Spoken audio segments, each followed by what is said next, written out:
Hello everyone, welcome to Areva Genius. कैसे हैं आप लोग? आई होप इस पेंडेमिक में आप सब अच्छे होंगे। So this is my introduction. My name is Neetu Kumari.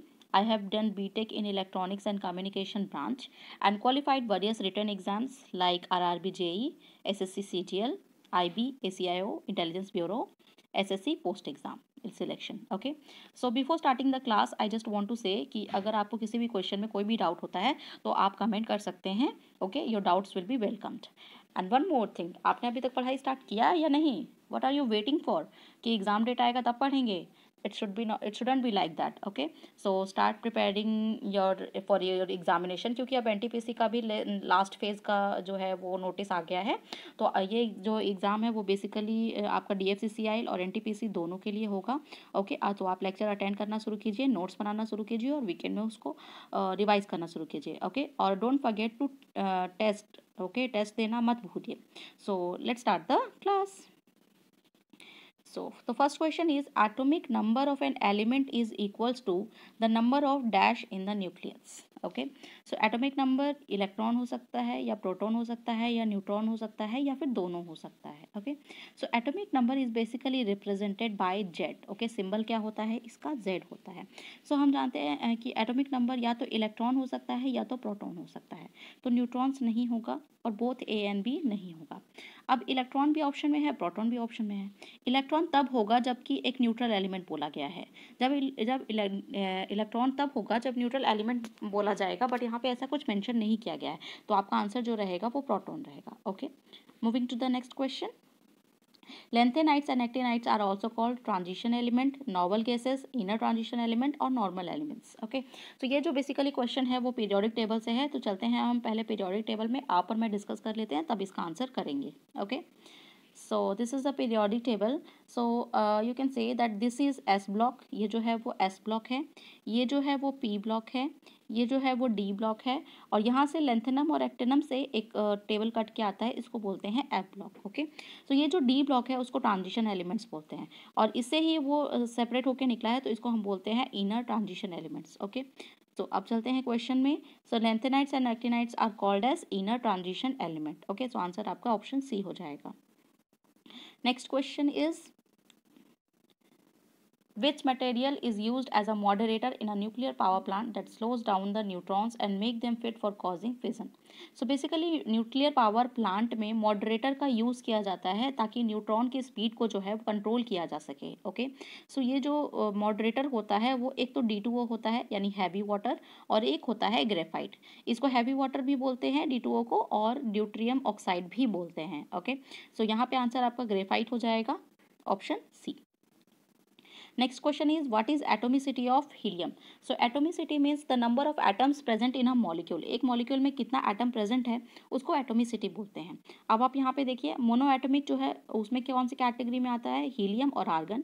Diatomic में oxygen, nitrogen, hydrogen. Triatomic atomic में ओजोन. टेट्रा एटोमिक में फास्फोरस.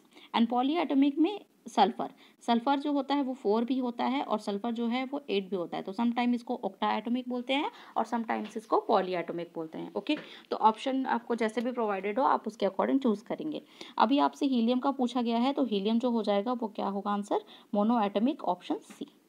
चलो नेक्स्ट क्वेश्चन में चलते हैं. So which of the following is used in alcoholic drink?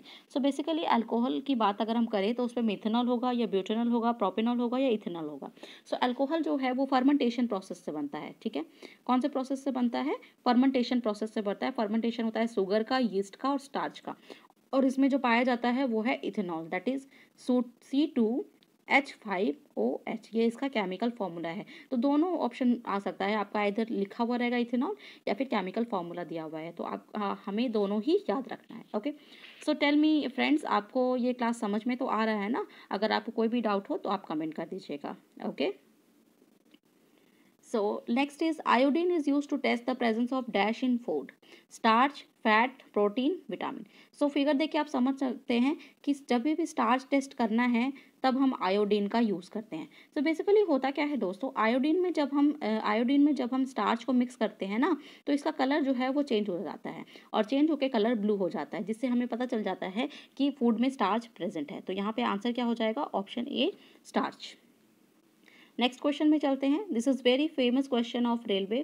Bhopal gas tragedy में कौन सा गैस लीक हुआ है? सो इथाइल आइसोसाइनेट नहीं होगा, सोडियम आइसोसाइनेट नहीं होगा, पोटाशियम आइसोसाइनाइड्स नहीं होगा। Answer will be methyl isocyanate. You can see here Bhopal gas tragedy जो कि दिसंबर 1984 में हुआ था, और इसका फॉर्मूला जो है वो ये होने वाला है। ओके क्या है? CH3CNO, methyl isocyanate. Okay so next question में चलते हैं। Second most abundant element in the earth crust. हम सब जानते हैं कि अर्थ में 3 लेयर होता है, क्रस्ट होता है, फिर मेंटल होता है, फिर कोर होता है। ओके तो यहाँ पे बात हो रही है क्रस्ट की। किसकी बात हो रही है? क्रस्ट की।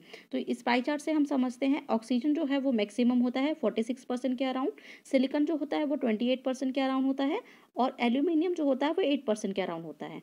And next iron, calcium, sodium. So आपका क्वेश्चन यही होगा कि क्या हमें सारे याद करने पड़ेंगे?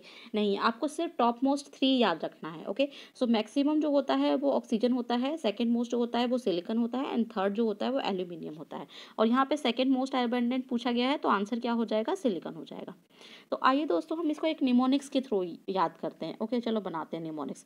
सबसे पहले ऑक्सीजन है तो O हो जाएगा, सिलिकॉन जो है वो सेकंड में है, एंड देन एल्यूमिनियम जो है वो थर्ड में है। तो क्या आपका बन जाएगा? ओसा। ओसा का मतलब क्या है कि फर्स्ट, सेकंड और थर्ड मोस्ट अबंडेंट एलिमेंट आप इस तरह से हम याद कर लेंगे। नेक्स्ट क्वेश्चन में चलते हैं। When copper sulfate solution reacts with iron metal, copper metal is formed. Which of the following reaction is this? Combination reaction, decomposition reaction, single displacement reaction, double displacement reaction. अब आप इसको समझिए, जब A और B reactant मिल के जब C बनाता है तो इसको बोलते हैं कॉम्बिनेशन रिएक्शन। क्या बोलते हैं? Combination reaction. और इसी का रिवर्स है, C प्रोडक्ट जो है वो A और B में टूट जाता है तो इसको बोलते हैं डिकम्पोजिशन रिएक्शन, दैट इज विखंडन process. Okay and single displacement मतलब क्या है कि यहाँ पे A B है प्लस C है, तो यहाँ पे क्या हो जाएगा? AC हो जाएगा प्लस B हो जाएगा। तो यहाँ पे A जो है वो C के साथ अटैच हो गया, this is called single displacement reaction. और अगर 2 बार डिस्प्लेसमेंट होगा तो वो क्या हो जाएगा? Double displacement reaction. अब आइए हम इस रिएक्शन को पहले देखते हैं, तब हमको समझ में आएगा कि क्या होने वाला है। यहाँ पे देखिए आयरन है और कॉपर सल्फेट है, तो आयरन जो है आयरन सल्फेट बन गया है और प्लस कॉपर है। अब ऐसा क्यों हुआ? क्योंकि जो आयरन की रिएक्टिविटी होती है ना वो कॉपर से बहुत ज़्यादा होती है। आयरन की रिएक्टिविटी कॉपर से ज़्यादा होती है, इसीलिए आयरन जो है वो सल्फेट के साथ अटैच हो जाता है और कॉपर अलग हो जाता है। ओके तो यहाँ पे जो है सिंगल डिस्प्लेसमेंट हो रहा है। यहाँ पे देख रहे हो आपकी आयरन जो है सल्फेट के साथ मैच हो गया और कॉपर अलग हो गया, तो आंसर क्या हो जाएगा? Single displacement reaction.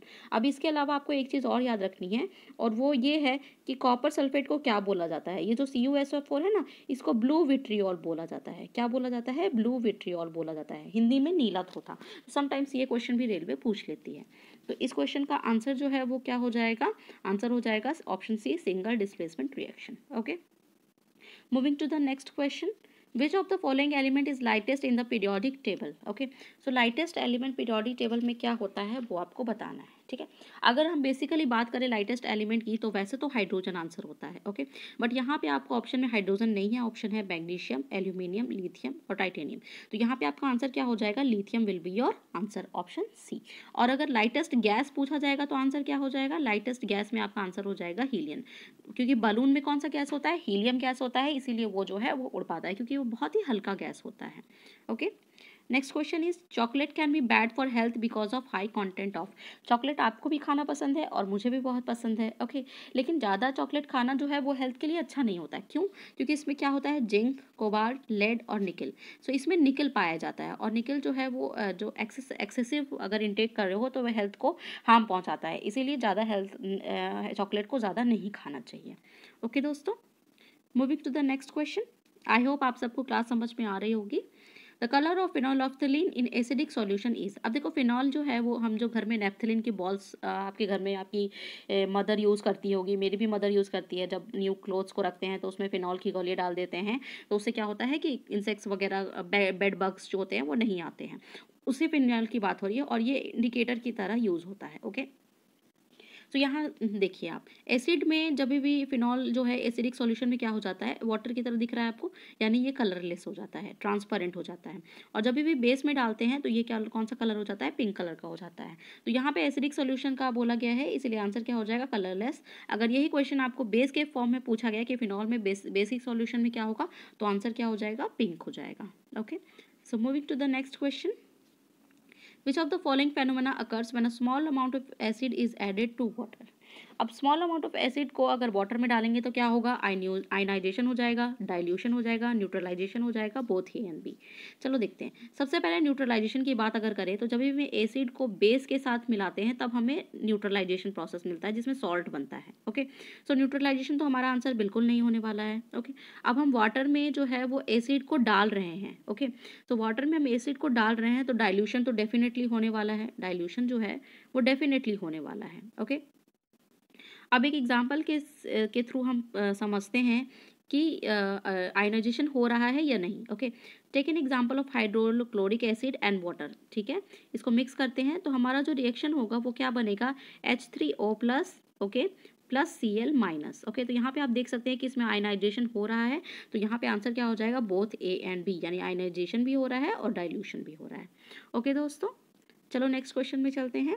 So a molecule of oxygen consists of how many atoms of oxygen? तो यहाँ पे भी एटोमिसिटी की बात हो रही है कि ऑक्सीजन जो है उसके मॉलिक्यूल में कितना होता है, तो हम O2 की तरह रिप्रेजेंट करते हैं ना उसको, तो ये क्या हो जाएगा, 2 will be your answer. Okay, so moving to the next question. Neutrons are present in the nucleus of all atom except carbon. Carbon में तो न्यूट्रॉन होता है, तो ये आंसर नहीं होगा। ऑक्सीजन, ऑक्सीजन में भी न्यूट्रॉन्स होता है, तो ये भी आंसर नहीं होगा। नाइट्रोजन, ये भी आंसर नहीं होगा। तो answer will be what, hydrogen. Hydrogen को हम कैसे रिप्रेजेंट करते हैं, 1H1। इसमें इसका एटॉमिक नंबर भी 1 होता है और मास नंबर भी क्या होता है, 1 होता है। इसका मतलब है इसके पास सिर्फ प्रोटॉन हुआ लेकिन न्यूट्रॉन नहीं होता है। ओके, सो आंसर हो जाएगा hydrogen. So some more questions are there, we will discuss in the next class. Okay, so यहाँ पे हम देखते हैं आज आपके लिए एक स्पेशल चीज़ है और वो है question of the day. Okay, every class के एंड में आपको एक क्वेश्चन ऑफ द डे मिलेगा जिसका आंसर आपको कमेंट करना है। Okay, so which type of acid is present in tomato? I have discussed all the option in previous lecture.